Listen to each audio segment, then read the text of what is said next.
ఒక దేశం ఇంకొక దేశంతో రక్షణ సంబంధాలు ఉంటుంటాయి యూరోప్ దేశాలు. యూరోపియన్ నుంచి ఎప్పుడో బ్రెగ్జిట్ అయిపోయినటువంటి బ్రిటన్ విడిగా అమెరికాతో ఆ తరహా ఒప్పందం కుదుర్చుకుంది. అందుకనే ఇంటెలిజెన్స్ సమాచారాలు లైక్ తీవ్రవాద కార్యకలాపాలకు సంబంధించిన, అసాంఘిక శక్తులకు సంబంధించిన, లేదంటే చొరబాటుదారులకు సంబంధించిన, లేదా యూరప్ దేశాలు ఫేస్ చేసే థ్రెట్లు ఏవైతే ఉంటాయో వీటన్నిటికి సంబంధించినటువంటి సమాచారాలు అమెరికా ఎప్పటికప్పుడు బ్రిటన్‌కి ఇస్తుంటది. బ్రిటన్‌కి సంబంధించినటువంటి సమాచారాలు అమెరికాకి ఇచ్చుకోవడం ఇప్పటిదాకా జరుగుతుంది. ఇప్పుడు ఏమైందో వీళ్ళిద్దరి మధ్యన తెలీదు గానీ, అకస్మాత్తుగా అమెరికా తన ఇంటెలిజెన్స్ షేరింగ్ బ్రిటన్‌కి ఆపేస్తున్నట్టు ప్రకటించింది. యునైటెడ్ స్టేట్స్ ఈ విషయాన్ని అధికారికంగా ప్రకటించడంతో బిత్తరపోవడం బ్రిటన్ వాళ్ళ వంతవుతోంది.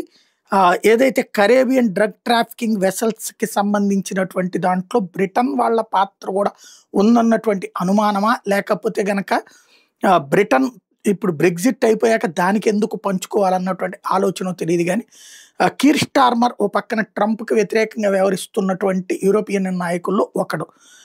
అటు ఫ్రాన్స్ అధ్యక్షుడు గావచ్చు, ఇటు పక్కన కీర్ స్టార్మర్ గావచ్చు, వీళ్ళు కెనడా ప్రధానమంత్రి గావచ్చు. వీళ్ళ ముగ్గురు కూడా ట్రంప్‌కి వ్యతిరేకంగా ఉన్నారు. కాబట్టి ఈ పని చేస్తున్నారన్నది తేలాల్సుంది.